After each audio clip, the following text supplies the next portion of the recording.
हमें काबिल हुकूमत इस बात की गारंटी देने की तैयार नहीं है, जमानत देने के लिए तैयार नहीं है कि उनकी सरजमीन से पाकिस्तान के ऊपर हमले नहीं होंगे।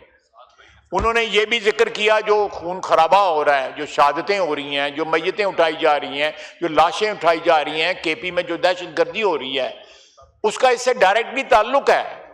हम उस इशू के ऊपर जो है केपी हुकूमत के साथ हैं। हमारी फौज जिस तरह की कुर्बानियां दे रही हैं, रोजाना जो है, अभी 1 या 2 रोज पहले जो है एक लेफ्टिनेंट कर्नल शहीद हुए, 22 जो बन्नू में जो है 22 लोग वहां पे शहीद हुए हैं, पुलिस स्टेशन में शहीद हुए हैं। तो ये एक हमारा लॉस जो है, एक कॉमन लॉस है। ये अनफॉर्चुनेटली क्योंकि सरहद जो है बलूचिस्तान और उसके साथ मिलती है, तो वहाँ पे ज़्यादा खलफशार है। मिलिट्री कोर्ट्स के फैसले के खिलाफ अदालती अपील की तजवीज़ जो है उस पर बात की है। इस पर हुकूमत एक बिल आ रही है, उस पर तैयारी हो रही है और जल्दी बिल आ जाएगा। एक दूसरा जो है, उन्होंने ये इसी बिल के मुतल्लिक मैं कहूँगा कि ये पॉलिसी मैटर है। प्राइवेट बिल के ज़रिए जो है लेजिस्लेशन नहीं हो सकती, हुकूमत इस पर बिल लेके आएगी। लेकिन in the mean while in तमाम जो साइल हैं उनके पास ये ऑप्शन बाकी है, और बहुत से लोगों ने ये चैलेंज भी किया हुआ है कि रिट जुरिस्डिक्शन के ज़रिए जो है इनको चैलेंज किया हुआ है। सो ये नहीं है कि उनके पास कोई रिलीफ का दरवाज़ा जो है सारे बंद हो गए हैं। रिलीफ का दरवाजे खुले हैं और वो इस्तेमाल भी कर रहे हैं। लेकिन जहाँ तक उनकी डिमांड है बिल की लेजिस्लेशन की, इंशाअल्लाह ताला हुकूमत इसके ऊपर बिल लेके आएगी, और जो भी उनके जो जायज़ मुतालबात हैं या रिजर्वेशन जो हैं, वील केटर फॉर दैट इंशाअल्लाह। दूसरा जनाब आला, उन्होंने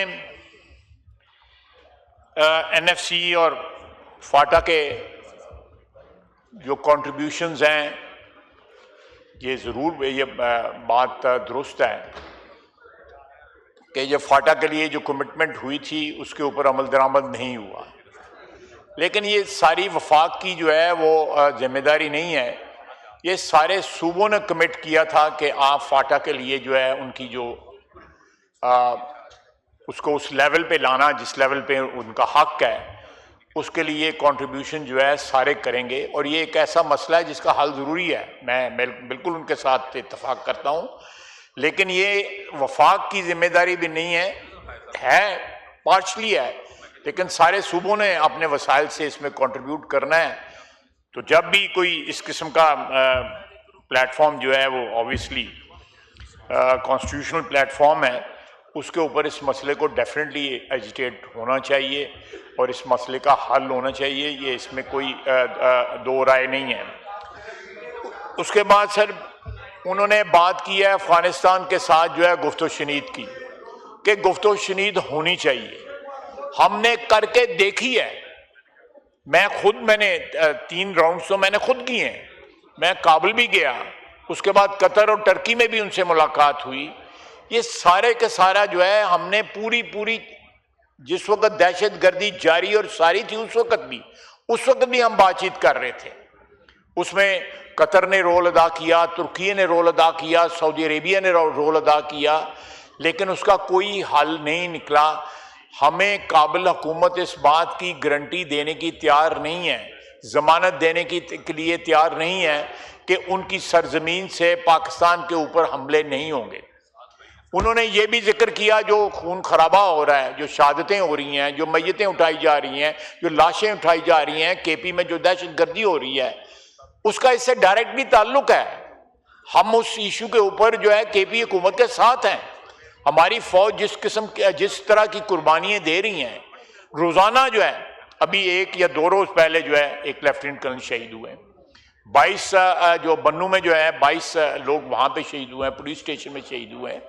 तो ये एक हमारा लॉस जो है, एक कॉमन लॉस है। ये अनफॉर्चुनेटली क्योंकि सरहद जो है बलूचिस्तान और उसके साथ मिलती है, तो वहाँ पे ज़्यादा खलफशार है, और ये जिम्मेदारी हमारी मिनहसुल कौम हमारी जिम्मेदारी है। लेकिन हमने तमाम तर कोशिश जो है की है। आप सोच नहीं सकते 12-12, 13-13, 19-19 घंटे लगातार जो है गुफ्तो शनीद हुई है काबुल हुकूमत के साथ, लेकिन वो किसी सूरत भी जबानी कलामी बात करने को तैयार हैं कि जी हमारी कमिटमेंट है, ठीक है, लिखने के लिए तैयार नहीं है।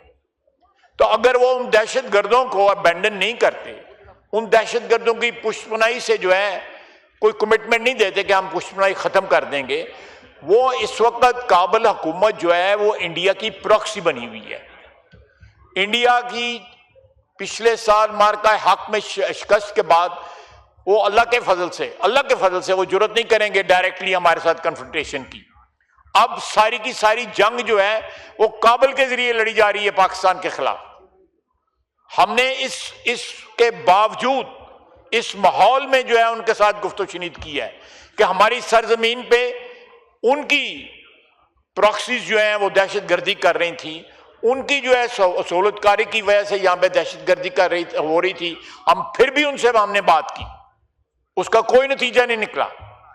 अब मे भी किसी थर्ड कंट्री के जरिए इस वक्त भी जो है कोई राब्ते शाब्ते की कोशिश हो रही हो, मैं उसके मतलब कोई कंक्लूसिव बात नहीं कर सकता, लेकिन ये कहना कि और इसमें for a very long time KP हुकूमत की जो है वो हमें मुयस्सर नहीं थी, कोऑपरेशन भी मुयस्सर नहीं थी। अब है बड़ा बिल्कुल वाशगाफ तरीके से वो जो है इस दहशतगर्दी के खिलाफ जो है पाक फौज के खिलाफ वफाक के साथ और पाक फौज के साथ जो है खड़े हैं, इसमें कोई शक नहीं है, मैं इसमें एडमिट करता हूं। अच्छी बात है कि हम सारे एक पेज पे हैं कि ये दहशतगर्दी खत्म होनी चाहिए, लेकिन मैं फिर दोबारा से बारा जो है ये बात करूंगा कि हमने पूरी कोशिश की है, दयानतदारी के साथ कोशिश की है, एक नहीं 3 मुल्कों के जरिए हमने नेगोशिएट किया है, तुर्की, कतर और सऊदी अरेबिया के जरिए मिन्नत की है कि आप उनकी पुष्पनाई छोड़ दें, उनके जो बेसिस हैं वहां पे जो उनकी सहूलतकारी हो रही है, जहां पे उनके कैंप्स हैं उनको अबैंडन करें, उनकी पुष्पनाई ना करें, लेकिन वो इस बात पे आते नहीं है। तो इसका तो फिर एक ही ऑल्टरनेट रहता है कि तंग आमद जंग आमद, फिर तो जंग ही होगी, फिर इसको खुली जंग होगी। क्योंकि और दूसरी बात यह है कि मैंने आपको जिस तरह पहले अर्ज किया है कि वो इस वक्त हिंदुस्तान की प्रॉक्सी, वो हिंदुत्व की जो है प्रॉक्सी बने हुए हैं, वो हिंदुत्व की जो है जंग जो है हमारे खिलाफ काबुल लड़ रहा है, अफगानिस्तान लड़ रहा है। तो ये तो वही स्टेटस है, चाहे वो मशरकी सरहद है या मगरबी सरहद है, एक ही दुश्मन वहां पे बैठा हुआ है, उसमें कोई तफरीक नहीं है। दिल्ली में और काबुल में इस वक्त कोई तफरीक नहीं है। हमारी ख्वाहिश जरूर है कि ये तफरीक हो, वो हमारे साथ बातचीत करें, हमारे साथ जो है किसी किस्म का कोई अरेंजमेंट करें ताकि इस दहशतगर्दी का कोई सद्देबाब हो सके। लेकिन अगर वो तैयार नहीं है तो फिर जो दिल्ली के साथ हमने किया है वही हम काबुल के साथ करेंगे इंशाल्लाह। बहुत बहुत शुक्रिया।